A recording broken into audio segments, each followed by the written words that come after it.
Ladies and gentlemen, a lot of people have been thinking that Kalonzo and Matiangi, Kalonzo Musyoka and Rigathi Gachagua were going to split or are going to split before 2027, causing the fallout of the opposition. And this is majorly because Kalonzo and Matiangi had been fronted by the Jubilee Party, whose party leader Uhuru Kenyatta comes from the Mount Kenya region, and also remember Rigathi Gachagua as the DCP party, which he also wants it to take over the Mount Kenya region. And also the war of who is going to be the president between either Kalonzo Musyoka or Kalonzo Matiangi or another leader in the opposition. But today, I want to tell you that I want to explain to you why the opposition cannot split. So stay tuned with me as we dive into it. But if you're watching for the first time, always remember to subscribe to our channel, like this video, and also you can drop a comment in the comment section of what's your opinion about this thought.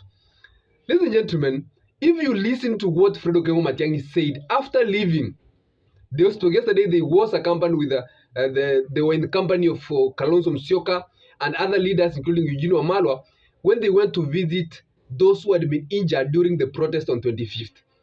And Kalonzo and Matiangi came and gave a response to the government, saying that if they think that it's the opposition that participated in the organization of the demos that happened on 25th, then why are they pointing fingers? Why haven't they taken a step and arrested those leaders they believe?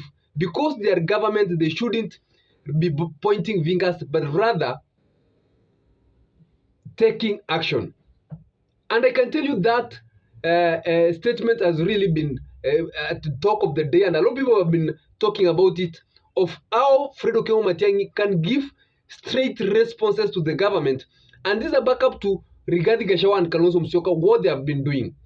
And if the reason behind why Kalonzo and Matiangi, Rigathi Gachagua, and Kalonzo Musyoka, especially, let me talk about these three, cannot split, is because these leaders understand very well that politics is a game of numbers.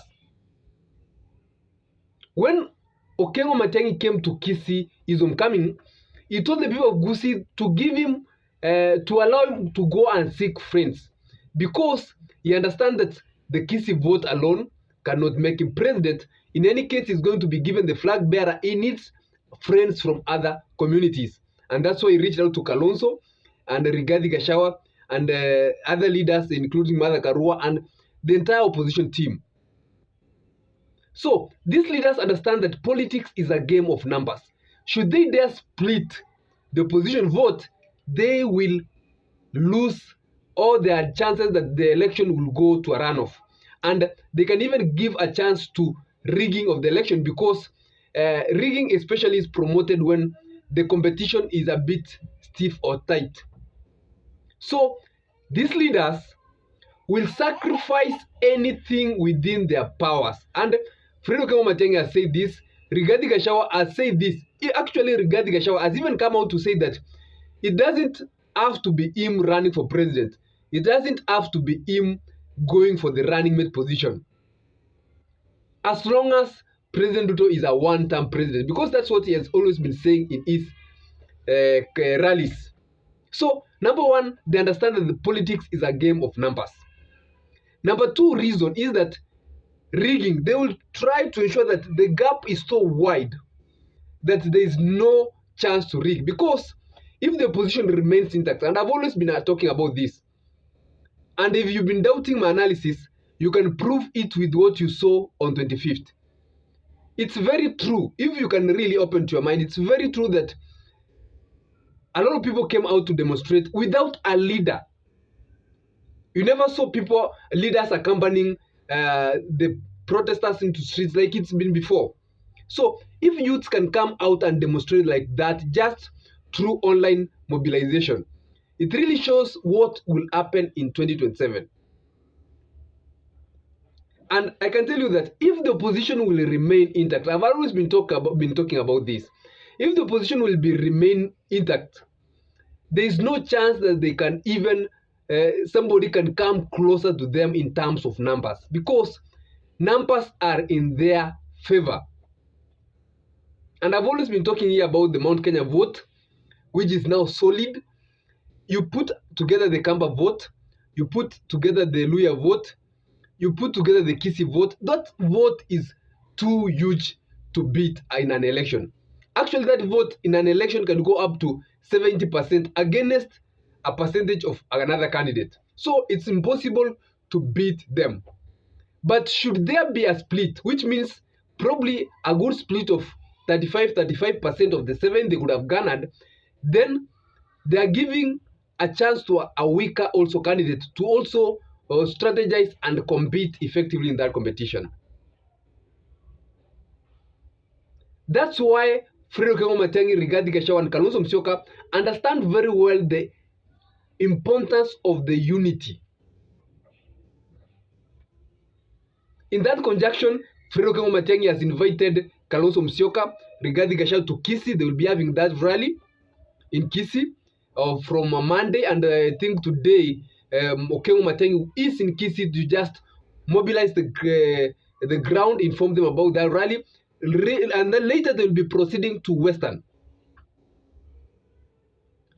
And I want you to observe what is happening, because politics is not just a certain magic.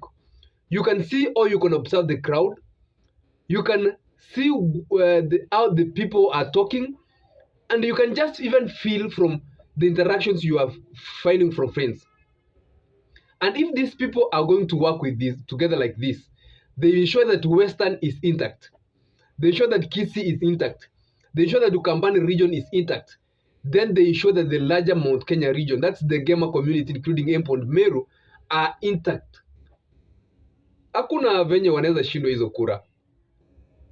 But one of the biggest questions, which I'll be talking in the next analysis, is who should be given the presidential ticket? Because as for me, Rigathi Gachagua will not be either a president or a running mate in the 2027 election. In any case, the opposition have to win. Because if in any case Rigathi is on the ticket, in any type of ticket, should it be president or running mate, then it automatically rules out Kalonzo Musyoka, because these are people who come from almost the same region.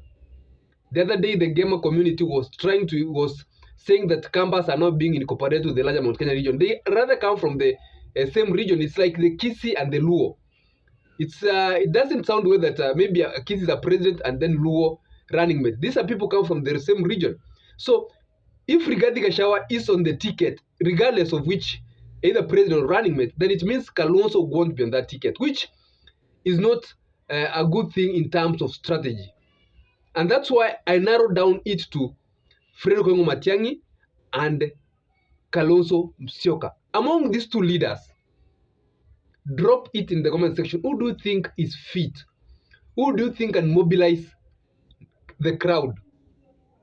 Who do you think can protect the vote? Because in politics, it also needs protection of the vote. And who can raise or come up with numbers that can win the 2027 general election. Otherwise, ladies and gentlemen, that's all for you today. You can tell what you think in the comment section. I'll take more time to read and give you a response. For my returning viewers, thank you very much for supporting this channel.